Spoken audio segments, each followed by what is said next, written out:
और इसी बीच जयपुर से एक बड़ी खबर है। सचिवालय सेवा अधिकारी संघ का शपथ समारोह, सीएम भजनलाल शर्मा शपथ समारोह में मौजूद है। भजनलाल ने अधिकारियों को सम्मानित भी किया है। तो एक बड़ी खबर इस वक्त आपको बता रहे हैं, जयपुर से ये जानकारी है। सचिवालय सेवा अधिकारी संघ का ये शपथ समारोह है। सीएम भजनलाल शर्मा शपथ समारोह में मौजूद है। एक बड़ी खबर। हम कहां से स्टार्ट करें? हमारा वो विजन जो राजस्थान के गांव ढाणी में अंतिम पंक्ति में जो व्यक्ति खड़े उनको कैसे लाभ मिले, हमारे कार्मिकों का काम कैसे बढ़े, तुरंत निस्तारण कैसे हो। हमने राजस्थान का एक नक्शा बनाया। उसको बनाते हुए हमने देखा कि राजस्थान में सबसे पहले आवश्यकता किस बात की है। मैं आपको इसलिए कहना चाहता हूं कि आप सचिवालय में सेवारत हैं कि हमने किस तरह से राजस्थान का एक नक्शा बनाया। हमने उसकी प्राथमिकताएं देखी कि राजस्थान को सबसे पहले प्राथमिकता क्या है जिनसे हमारे राजस्थान उत्कृष्ट हो सकता है, हमारा राजस्थान विकसित हो सकता है।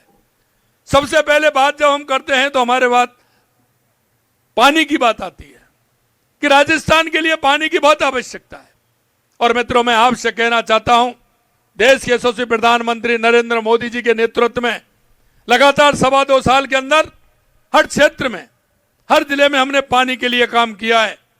चाहे हमारा राम जल सेतु हमारे ERCB योजना हो, चाहे हमारी इंदिरा गांधी और हमारी गंग नहर हो, चाहे हमारा यमुना पानी का समझौता हो, चाहे हमारी नर्मदा का पानी हमें हमारे बाड़मेर सांचौर के अंदर लाना हो, चाहे हमारा देवास स्कीम हो जो उसका पानी हमें उदयपुर, चित्तौड़, भीलवाड़ा तक कैसे मिले उसके लिए हो, या हमारी सोम कमलाम से पानी हमारा जमाई डैम में कैसे आए जिससे पाली सिरोही को हमारा पानी मिले, और इसी तरह से ब्राह्मणी नदी से पानी आकर के हमारा अजमेर, जैतारण और नागौर तक पानी हमारा कैसे जाए। इसके लिए पूरे राजस्थान की योजना बनाते हुए हमने बृहद योजना बना करके उस काम को हमने प्रारंभ किया है जिससे राजस्थान के अंदर पानी की किसी भी तरह से कमी नहीं रहे। और मैं आपको यह भी विश्वास दिलाना चाहता हूं कि आने वाले समय में राजस्थान के अंदर पानी की किसी भी तरह से कमी नहीं रहेगी। दूसरी आवश्यकता हमारी थी पानी के साथ साथ बिजली की, क्योंकि बिजली में हमारा सौभाग्य है कि सूर्य भगवान की हमारे ऊपर कृपा है, जमीन भी हमारे पास है, तो क्यों ना हम सौर ऊर्जा को आगे बढ़ाएं। आपने देखा आते ही हमने 2,40,000 करोड़ का MOU हमारी केंद्र सरकार के साथ किया। लगातार बिजली में हम आगे बढ़ रहे हैं। हमने किसानों को कहा कि हम आपको दिन में बिजली देंगे, उद्योगपतियों को कहा हम 24 घंटे बिजली देंगे, उपभोक्ता से कहा कि आपको 24 घंटे बिजली मिलेगी। मित्रों, हमने 2.25 साल के अंदर 8,671 मेगावाट बिजली पैदा की है। हमारी परियोजनाएं चल रही हैं। हमने किसान से कहा है कि 2027 में हम आपको दिन में बिजली देंगे, उद्योग को पूरी बिजली देंगे, किसान को हम 41 जिलों में से 24 जिलों में दिन में बिजली देना हमने प्रारंभ कर दिया है। आने वाले समय में हम बिजली के अंदर आत्मनिर्भर बनेंगे।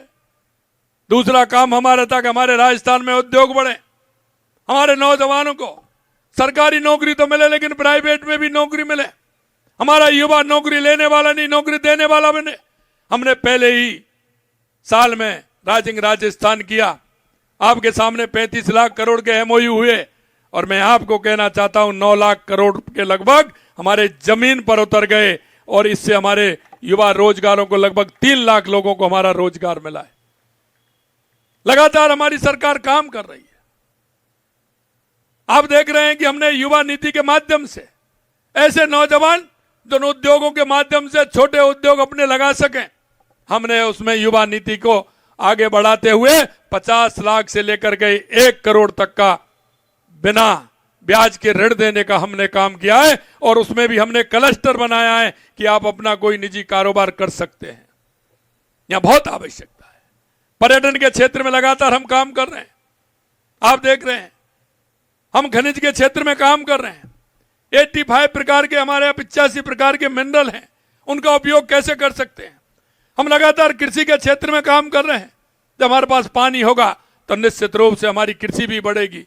कृषि में हमारे यहाँ क्या पैदा होता है, उसकी प्रोसेसिंग यूनिट कैसे लग सकती है, उस क्षेत्र में जब पैदावार होती है वहीं यूनिट लगा करके हमारे युवाओं को रोजगार भी देंगे, हमारी कृषि का आधार भी हम बढ़ाएंगे, जिससे कि हमारा किसान और हमारा मजदूर आगे बढ़ेगा और उसकी अर्थव्यवस्था मजबूत होगी। हम संपूर्णता को लेते हुए हम चल रहे हैं। अगर मैं युवाओं की बात करूं तो युवा जैसे 2.25 साल पहले उन्होंने झेला था जिस दंश को, आप देख रहे हैं कि जिस तरह से युवा मेरा परेशान था।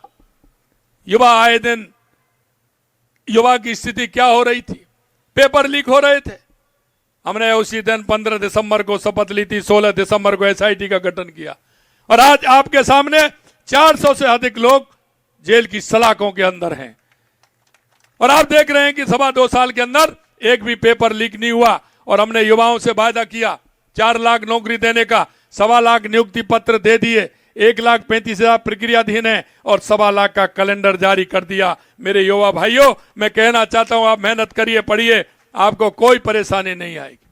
हम चाहते हैं कि हमारा राजस्थान क्षेत्रफल की दृष्टि से पूरे देश में सबसे बड़ा राज्य है। हमारा युवा पोटेंशियल है, इसलिए हम चाहते हैं कि हमारा राजस्थान देश में पहले नंबर का राज्य बने। इसके लिए लगातार हम काम कर रहे हैं। मेरे मित्रों, मैं आपसे इतना कहना चाहता हूं, आपसे लोगों को बहुत आशा उम्मीद है और उस आशा उम्मीद पर हम सबको आगे बढ़ना है और उन सभी को आगे बढ़ाना है, क्योंकि हम एक ऐसे स्थान पर हैं जहां लोगों की उम्मीदें रहती है। हो सकता है आपको ज्यादा काम करना पड़े, हो सकता है आपको जल्दी काम करना पड़े, लेकिन हमने ये भी कहा है कि जो पहले काम कितने समय में होता है उसको भी हम कम किया है कि कम समय में होता है। इधर आप देखेंगे लॉ एंड ऑर्डर की, हमारी 0 टॉलरेंस की स्थिति, अपराधों में कितनी कमी आई है 2 साल के अंदर, उस क्षेत्र में भी हमने काम किया है। मैं आपसे यही कहना चाहता हूं मेरे भाइयों कि हम सबको मिलकर के काम करना है और हमारे राजस्थान को विकसित राजस्थान बनाना है और देश के यशस्वी प्रधानमंत्री नरेंद्र मोदी जी के नेतृत्व में विकसित भारत 2047 हमें पूरी योजना बनाते हुए हमारे प्रदेश को भी आगे बढ़ाना है, हमारे देश को भी आगे बढ़ाना है। मैं आपसे इतना कहना चाहता हूं, कार्मिकों को पदोन्नति के पर्याप्त अवसर उपलब्ध करवाने के लिए हमने वर्ष 2024-25, 25-26 और 26-27 में निर्धारित अनुभव में 2 वर्ष की छूट प्रदान आपके सामने हमने की है, जिससे कि उनके पदोन्नति हो सके। केंद्र सरकार के अनुरूप राज्य सरकार ने भी ग्रेजुएटी की सीमा 20 लाख से बढ़ा करके 25 लाख रुपए कर दी है। पेंशन के 70 वर्ष की आयु पूर्ण करने पर 5% अतिरिक्त पेंशन भत्ता देने का प्रावधान किया है। 30 जून को सेवानिवृत्ति राज्य कार्मिकों को नॉमिनल वेतन वृद्धि के अनुरूप पेंशन का प्रावधान किया है। पेंशन स्वीकृति से संबंधित नियमों को आसान बनाया गया है। राज्य सरकार के 5 लाख से अधिक पेंशनरों को घर बैठे जीवन प्रमाण पत्र की सुविधा दी जा रही है। कर्मचारियों की मृत्यु होने पर 10 वर्ष तक बढ़ी हुई पारिवारिक पेंशन देने का प्रावधान भी किया है। मेरे मित्रों, बजट 2026-27 में भी हमने कार्मिकों को पेंशनर्स के हित में कई दूरगामी प्रावधान किए हैं।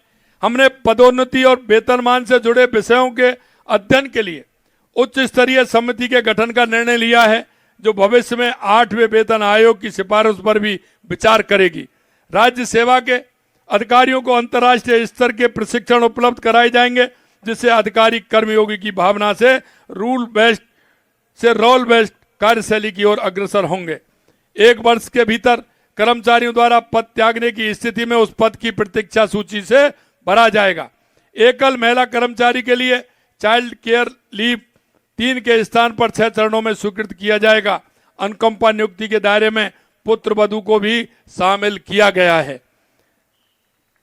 सेवा अवधि में स्थायी अक्षमता होने पर कार्मिक के आश्रित को भी अनुकंपा नियुक्ति दी जाएगी। मुख्यमंत्री शिशु वात्सल्य सदन की स्थापना, महिला कार्मिकों को कार्यस्थल पर बेहतर एवं तनाव मुक्त वातावरण देने के लिए मुख्यमंत्री शिशु वात्सल्य सदन स्थापित किए जाएंगे। वर्ष 2025 में सचिवालय के कार्मिकों को पदोन्नति के अतिरिक्त अवसर उपलब्ध करवाने हेतु सहायक शासन सचिव स्तर के 15 नवीन पदों का सृजन हमने किया था। इसी क्रम में समयबद्ध पदोन्नति से और अधिक कार्मिक साथी लाभान्वित हो सकें, इस दृष्टि से 15 और पद सृजित करने की घोषणा करता हूं।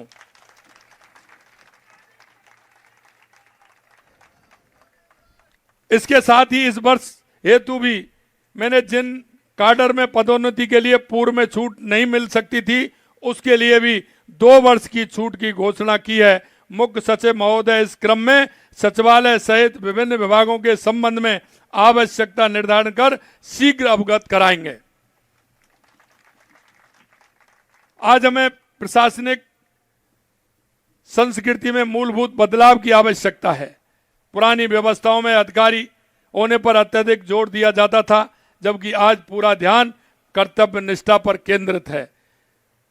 हमारे यशस्वी प्रधानमंत्री श्री नरेंद्र मोदी जी ने जन सेवा की भावना को सर्वोच्च प्राथमिकता देते हुए केंद्रीय सचिवालय का नाम कर्तव्य भवन और प्रधानमंत्री कार्यालय का नाम कामों के अनुरूप सेवा तीर्थ रखा है।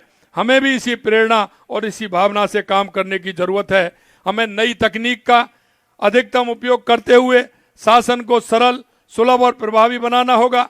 एक बेहतर प्रशासक, एक बेहतर लोक सेवक वही होगा जिसे औद्योगिकी और डेटा की अच्छी समझ हो। यही निर्णय लेने का आधार बनेगा।